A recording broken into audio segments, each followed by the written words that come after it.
Hello everyone, welcome to RN tutorials on mechanics of fluids and hydraulic machines. So in this video we are going to discuss about kinematic, viscosity and surface tension, which are the properties of a fluid. So here, what do you mean by kinematic viscosity? First, I want to give the definition. It is a property which is defined as the ratio of dynamic viscosity and the density of the fluid. So that means it is given as a ratio of dynamic viscosity to the density of the fluid, so which is the kinematic viscosity. So according to the definition, directly we can write the equation, but here it is represented by nu, the symbol nu. So the nu is equal to, we can write it as dynamic viscosity mu and the density of the fluid rho. Okay, so this is the kinematic viscosity, which is one of the properties of a fluid, which is nu is equal to mu by rho, dynamic viscosity by density of a fluid. So next, what are the units? We have to know what are the units for the kinematic viscosity also. So generally we know the units for the dynamic viscosity as Newton second per meter square. Next, for density it is kg per meter square. So when you consider these units, so Newton second per meter square and kg by meter cube. So in the denominator, meter is common. So from this meter square, okay, from this meter cube, this meter square can be cancelled. So here it will be remaining 1 meter, which will come upwards, that is in the numerator. So which can be Newton second per kg. So this is the modified units you'll be getting after cancelling the meter. So now I want to write again. I want to modify the equation. It is in newtons and it is in kg. So we need to modify the newtons and kgs also. So we know that 1 newton is equal to kg meter per second square, as force is equal to mass into acceleration. So from that we got the newtons unit in SI system. Okay, so when you apply this kg meter per second square in this unit system, so we will be getting, means here kg into meter, in place of newton I have written kg meter and remaining second and meter, divided by again kg into whatever the second square, here in the denominator we will be getting the second square. So Newton second, in place of newton you have written kg per second square, and as it is, sorry, kg meter per second square, and as it is seconds and meters, seconds and meters. By already kg we are having kg. So here the similar terms kg gets cancels, and again here from second square 1 second gets cancelled. Okay, so similarly what are the remaining terms is meter square per second will be having, which is the unit for the kinematic viscosity.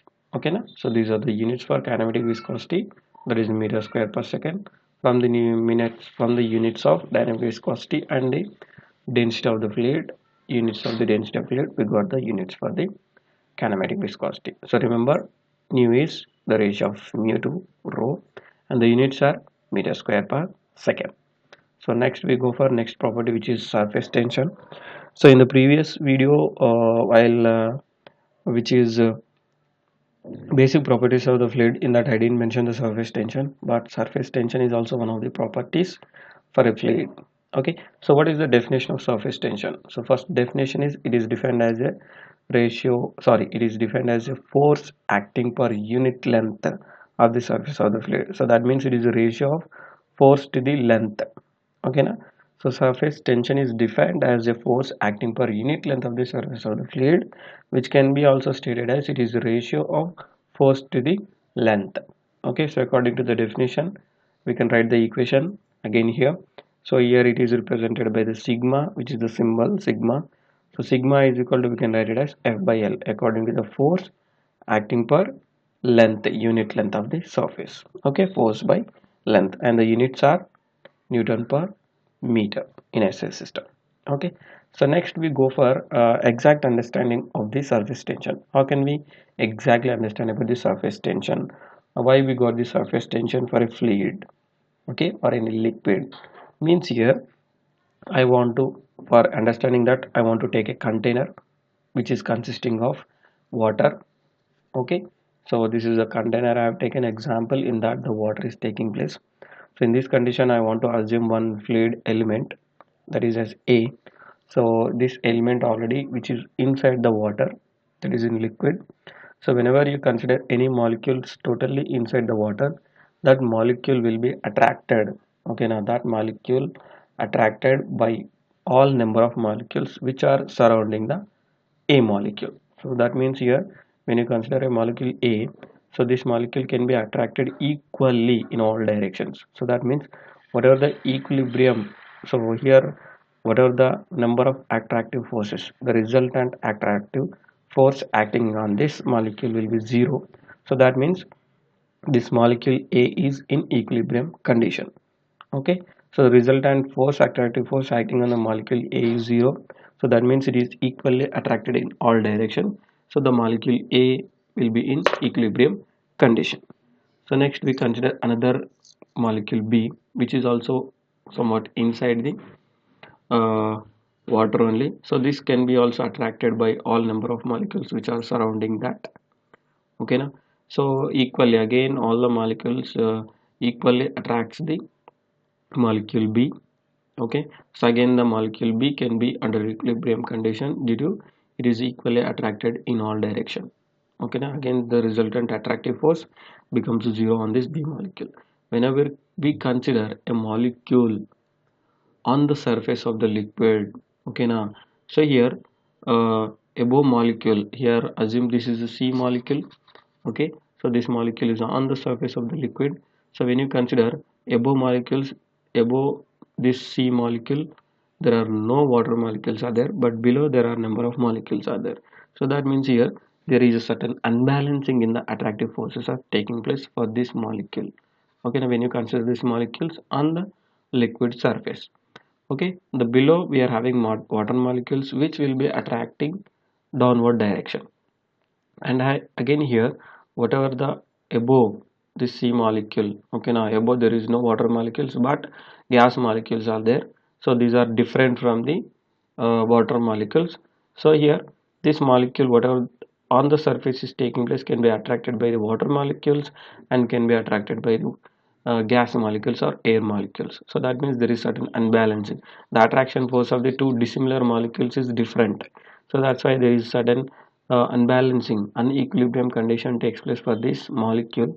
So that we can say that due to the unbalancing condition, unequilibrium condition, this molecule can be under tension. Why? Because if you assume the molecular attraction, not assume the molecular attraction for the water molecules is maximum than the gas molecules, so automatically it will be less above the molecule less attractive forces, below the molecule more attractive forces. So due to this unbalancing this molecule will be under tension. So similarly wherever you consider on the surface of the liquid, all the molecules will be under tension due to certain unbalancing and unequilibrium condition of the molecules on the surface of the liquid. So that means here these all the molecules which are on the surface of the liquid will be under tension. Okay, now tension forces, the tensile forces are taking place due to the attraction of these molecules by the water molecules as well as the air molecules which is in contact with other fluid which is a gas here. Okay, so here we can say that whenever the two dissimilar dissimilar fluids comes in contact with each other, at the contact surface of these two fluids the molecules will be under tension due to the unequilibrium condition. So what are the two dissimilar fluids means here? One is gas or air and another one is water.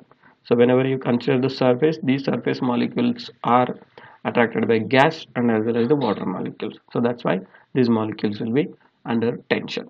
Okay, now so the tensile forces will be taking place on the surface of the water or liquid. Okay, so for giving certain quantity, so this characteristic is called as surface tension. Okay, now so whatever the force is taking place at the contact surface of the two dissimilar fluids, that is called as surface tension. So we can say that this surface is under tension due to the unequilibrium condition. So to give certain quantity value to this surface tension, we can define its whatever the force, okay, that is tensile forces acting per unit length of this surface is called as surface tension. Okay, now this is the analysis of the surface tension, which is one of the properties for the fluid. Okay, so here whenever the two dissimilar fluids comes in contact with each other, the contact surface will be under tension, which is due to the surface tension, which is called as surface tension. Okay, which is due to the unequilibrium condition of the molecules, due to the attractive forces between the gas molecules and the water molecules here. So I hope you understand about the kinematic viscosity and surface tension. So if you still have any doubts, please feel free to give a comment to my video so that I'll try to clarify your doubts. And once again, thanks for watching my video. Thank you all, and please subscribe to my channel.